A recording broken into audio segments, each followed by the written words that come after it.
On lui avait dit qu'il n'y arriverait jamais. On lui avait dit qu'il n'était pas fait pour ça. On lui avait dit de se contenter d'une vie normale. Mais Marc, lui, avait une flamme, une idée folle, une envie brûlante de prouver que les rêves ne sont pas réservés aux autres. Et parfois, il suffit d'un seul instant, d'un seul déclic pour transformer le doute en victoire. Si toi aussi tu crois que le courage commence quand les autres doutent de toi, laisse un like dès maintenant et montre que rien ne t'arrête. Marc, 27 ans, vivait dans une petite ville où tout le monde se connaissait. Il travaillait dans une usine depuis 5 ans. Chaque matin, il voyait les mêmes visages fatigués, les mêmes gestes répétitifs, la même musique des machines. Mais dans sa tête, c'était un autre monde. Un monde de création, d'innovation, d'idées qu'il griffonnait le soir sur un vieux carnet. Son rêve ?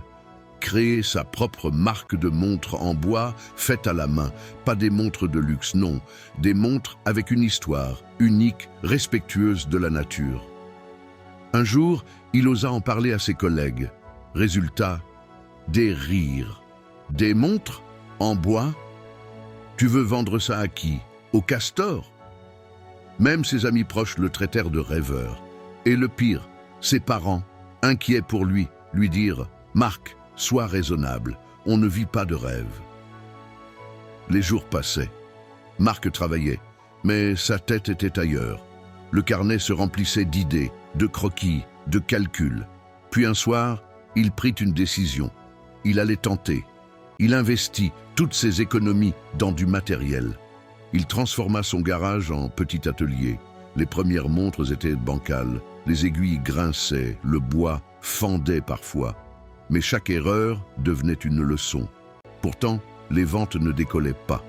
Marc publiait sur Internet, sans succès. Il reçut un commentaire qui lui brisa le moral. « Ton projet est mort-né. Personne ne veut ça. » Ce soir-là, il pensa tout arrêter. Il resta assis, seul, dans son atelier, la tête entre les mains. Puis il regarda une des montres. Elle n'était pas parfaite, mais elle était réelle. Et il se dit « Je préfère échouer en essayant que regretter de ne jamais avoir osé. » Marc décida de changer d'approche. Plutôt que de vendre un produit, il allait raconter une histoire. Chaque montre porterait le nom d'une valeur, courage, patience, espoir. Il filma son quotidien, montra les coulisses, parla de ses doutes, de ses échecs, et les gens commencèrent à s'y intéresser. Un jour, une vidéo devint virale. Une cliente émue raconta comment sa montre Espoir l'avait aidé à traverser une période difficile. En une semaine, Marc reçut plus de 2000 commandes. Les médias locaux vinrent le voir. Les mêmes personnes qui se moquaient de lui demandèrent conseil. Ses parents, fiers, gardèrent chacune une montre sur leur poignet. Mais Marc, lui, garda les pieds sur terre.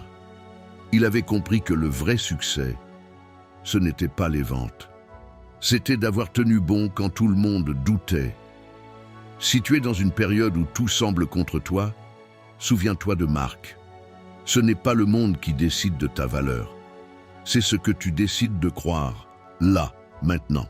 Si cette histoire t'a inspiré, abonne-toi à Déclic Motivation et active la cloche, parce que chaque semaine, je te partagerai une nouvelle histoire pour rallumer ta flamme intérieure.